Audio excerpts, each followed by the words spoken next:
I can remember how when I was young, I believed death to be a phenomenon of the body, and now I know it merely to be a function of the mind, and that of the minds of the ones who suffer the bereavement. The nihilists say it is the end, the fundamentalists the beginning, when in reality it is no more than a single tenant or family moving out of a tenement or a town. Hey, what's up all my readers? So about a month ago, I decided to read William Faulkner's As I Lay Dying. And I had a lot of expectations going into it, considering that I did a fair amount of research into the Southern Gothic genre and considering Faulkner's legendary status as an author. And after my first reading, I have to say that I was truly amazed at the fact that a writer as critically acclaimed as Faulkner could write a book so shitty. Never before have I read a novel that felt so intentionally confusing, messy, and frustrating to read. And after that first reading, I was prepared to dismiss the book as overly pretentious and scrap this whole video. I had even tried to put the book down for a couple of days, but I couldn't stop thinking about it. Thinking about how I must have missed something, anything that would clue me into what the fuck Faulkner was even trying to say. I even tried to read the novel again, this time with a better understanding of the plot's events and characters, and that's when it finally clicked for me that all the frustration and confusion I had felt during my first reading didn't really stem from a failure to understand the work. Well, it did, but it was also as a failure on my part as a reader. This video isn't intended to be an in-depth analysis or a breakdown of all the novel's themes or an attempt to act like I really get Faulkner, as people much smarter than me have written countless essays and held lectures discussing this novel at length. Instead, I want to talk about my personal experience trying to read As I Lay Dying, and how drastically my opinion of a novel changed from my first reading and my second. The first time that I read As I Lay Dying, I truly thought that Faulkner was just being a jackass for intentionally making the novel difficult to understand. But the second time I tried reading it, I realized that the difficulty and my response to it was Faulkner's way of getting me to engage with the story. In my attempts to listen to and understand the Bundrans, I started to see how a simple story about a dysfunctional family's journey to honor their mother's dying wish suddenly became this exploration of grief, isolation, and the desperate need for human connection. But before we get into it, I really want to strongly encourage anyone who decides to read this book or any of Faulkner's other works to really take your time with it. I think that the first time around, I tried too hard to solve this book like a puzzle, when I should have read it more like a long poem, trying to feel out the rhythm and emotion in the text. But I don't read poetry, so that's my bad, I guess. So anyways, welcome to another Caffeinated Critique, where today we discuss William Faulkner's As I Lay Dying and the frustrating barriers that stood in the way of my enjoyment of this book.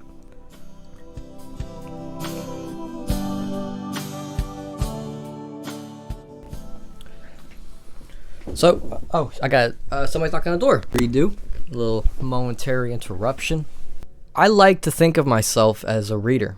When I was younger, I viewed reading as a sort of one-way mirror between myself and the characters on the page, and as long as I kept reading and continued to engage with the story, the more that the secret lives and thoughts of the characters on the page would continue to reveal themselves to me. And with so few of my own thoughts or experiences about the world, it was a lot easier to lose myself in the stories and believe that these characters were real people that I could have a conversation with. As I got older, the act of reading started to lose a little bit of the magic I felt it once had. I learned that books had genres, characters had similar arcs, and that these stories had a purpose. At some point, I stopped looking to books to experience a sense of wonder, and I turned to them for answers or lessons that I could apply to my own life. And for a while, that really worked, and I felt like I understood more of the books that I read. It wasn't until I read As I Lay Dying that I really struggled to understand a book's message, and for the first time in a long time, I was left with more questions than answers. Faulkner's writing is really dense, as there's not only the rural Mississippi dialect to sift through, but each character's individual vocabulary and speech patterns to break down as well. I actually ran into a similar problem when I tried to read Virginia Woolf's The Waves for the channel a while back, as both novels experimented with this stream of consciousness writing style and had a wide variety of narrators that each had their own ways of speaking, which both encouraged the reader to read more actively and see the world through the eyes of each character. But I think a big reason why I struggle with understanding those two novels is because I didn't realize that they were modernist works, where traditional storytelling often had omniscient narratives, linear plots, and moral lessons. Modernist writers like Faulkner and Woolf experimented with the use of unreliable narrators, fragmented narratives, and ambiguous endings. Modernist literature emerged during the early 20th century, after events like the Second Industrial Revolution, World War I, and the Great Depression changed the way that people viewed the world around them. At a time when life itself felt fragmented and disjointed and like it was rapidly changing, modernist writers tried to capture those feelings in their writing. So given that, I was able to take a step back and start to look at As I Lay Dying as not just one fragmented story about a single family and their neighbors, but as one novel in a wider context of modernist works that employed these experimental techniques and methods of storytelling to capture the human consciousness into words. It helped take passages that seemed repetitive, purposely incomplete, and sporadic, and view them through the lens of another human being trying to process the crazy shit that they just saw and that I had just read. And in this way, reading once again became this conversation between myself and the characters in the novel, where we both searched for answers in the text, and often came up short, but still left with our own takeaways. But even with this context in mind, I still found myself getting really frustrated on my second read, because I felt like the book was hiding the answers that I really wanted to know. But as I spent more time with the story and the work, it became more clear to me that it was actually getting me to ask better questions.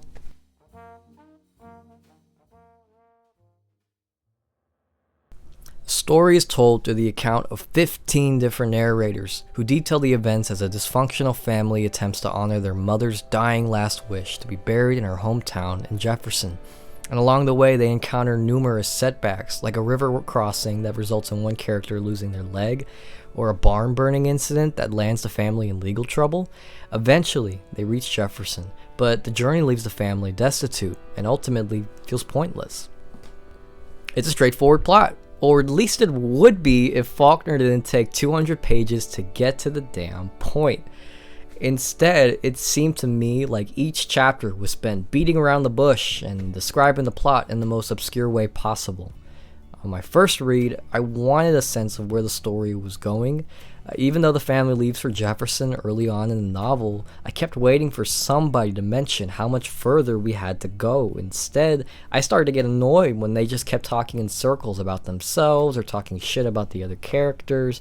That was another mistake I made during my initial reading of the book. I focused too much on the journey itself, and I failed to see how this journey forces several different perspectives into conflict. Time and time again, the story would tell me something about a character and then tell me something else that would contradict that first impression.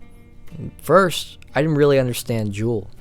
He's the middle child of the family and is initially described by Cora Toll, who I now think is a bitch, as the selfish and angry troublemaker who only cares about his horse but still remains his mother's favorite over the other 5 children. I took her words at face value, but later he expressed a desire to be alone with Addie, his mother, in her final days, and I agreed with him that it was kind of weird for Cash to build his mother's coffin right outside of her window. Then I saw him put his life on the line to jump into the river to rescue Addie's coffin, dive back in to rescue some of Cash's tools, and then rescues Addie's coffin again from a burning barn. My perspective on him did a complete 180 over the course of the story, and I realized that each character that told me something about Jewel could only offer their own perspective, and it was up to me to put those pieces together. One of the hardest pieces to put together was the Vardaman chapters. After Addie dies, the youngest child of the bunch is given his own chapter, comprised of a single sentence where he says, "My mother is a fish." What the fuck? I was so caught off guard, I bitched to everybody I knew about it, and it just kept bugging me. I dismissed it as nonsense from the mouth of a child. But on my second read, the line's meaning finally clicked for me. Vardaman is a child, between the ages of 5 and 10, and earlier in the novel he catches a fish and is told to kill it. He processes the loss of his mother through this same lens of something that once was alive and now isn't. At one point in the novel, he even bores holes straight into the coffin, right into Addie's face, so his mother can breathe. The poor kid is left to process his mother's death for the rest of the story without any of the other characters trying to comfort him or explain what death really means to him. So, while the initial premise of the story led me to believe that this family will undertake this journey and grow closer together as a result, each chapter actually reads as an isolated and incomplete narrative that really shows just how dysfunctional the family really is. The novel can be read as a series of tragedies perceived differently by each member of the family, but I believe that one of the biggest tragedies in this book is that Addie's death isn't what breaks his family apart. It's just the final nail in the coffin. And while the reader's perspective on characters may change throughout the novel, each of the characters are rooted in their initial judgments of the other characters, and as readers, we're asked to read in between the lines of these unreliable, or better yet, limited narrators, and decide for ourselves which characters or actions are noble or selfish, sane or insane, and how they fit into the larger story.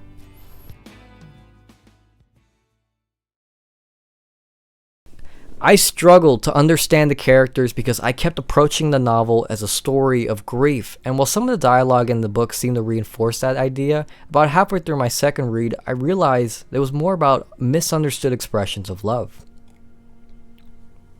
I've heard some people say that grief can be expressed as love persisting even after death, and time again, each of these characters fail to express their grief and love through words, and instead cling to their own thoughts and secrets, which causes the other characters in the novel to negatively view their actions as selfish expressions of their character. Now, I mentioned before how in Jules' chapter he expresses anger at his older brother Cash for building his mother's coffin right outside of the window, and he wishes that he could be alone with Addie right before she dies.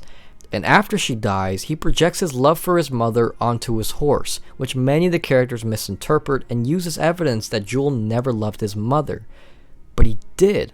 He rescues Addie's coffin from the river and barn, only he loves her in his own way that he can express through his actions, much like Cash expresses his love for Addie through his work, carefully building her coffin right outside of her window where she can see it. For Addie, these wordless expressions of love are the ultimate form of intimacy, as she claims in her chapter that words can't capture the depth of real experiences or ideas, and that it's clear that she favors Cash and Jewel over the other children because they hold on to this belief throughout the novel. However, I started to see that a major tragedy within the novel was that without words, each of the Bundrins failed to connect with each other or bond over this shared tragedy at a time in their lives when they desperately need to be understood. Many characters, like Dewey Dell, Jewel, or even Addie and the Minister Whitfield, are holding on to secrets that they need to share with the other characters, but refuse to, or are unable to, put into words. Dewey Dell is pregnant. Jewel is actually Whitfield's son. And yet, instead of turning to the others for help or guidance, they turn inward and experience more hardship as a result. In a novel filled with words, it's incredibly telling that many of these words are restricted to isolated monologues, and once I saw that, I realized how isolated the journey must have been for many of the characters. I desperately wanted someone to break the silence, for someone to share their inner struggles, but none of them did, and I suspect many of the other characters might have wanted that too. After Addie's chapter, I had to ask myself that if words aren't enough, and everyone demonstrates their love in their own ways, then why do none of the other characters in the novel feel loved? After the loss of their mother, each of the characters spiral and become the worst versions of themselves as they're left to stew in their own grief and thoughts. Cash holds on to his stoicism, and it causes him to lose his leg. Ance becomes even more selfish than before, and shamelessly takes any form of charity from strangers he meets on the road, or even his own children. What a jackass. And Darryl, the only character who spends the entire novel trying to understand the characters, is labeled as crazy by the family and becomes trapped outside of his own head as he's referring to himself in the third person in his final chapter. At this point in the novel, it seemed to come out of nowhere that the family turned on Darryl so suddenly, but I believe that even though they'd like to be understood, they're still more concerned with protecting their own secrets, many of which Darryl forces the family to confront, like Dewey Dell's pregnancy or Jules' parentage. However, I'm hesitant to label the family's decision to turn Darryl in as bad or evil or cruel, because maybe for this family, the thought of somebody trying their hardest to understand them is such a foreign concept, they don't have any other way to view it but an insane act. I wanted someone in this book to explain the characters to me. I wanted Jewel to tell me why he was so angry, for Dewey Dell to stop confusing the hell out of me, for Darryl to tell me what he knew about the other characters. But even when they did, I had trouble taking their words at face value.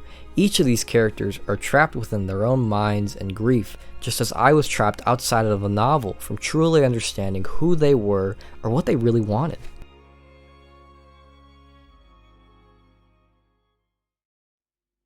By the end of my second read, I kept asking myself, what's the point? These characters lived these rich, beautiful lives inside of their own heads and spent the whole book being shitty to one another. The journey itself was pointless. Addie's wish is revealed to be motivated purely by spite, and the journey leaves the family more broken and destitute than before.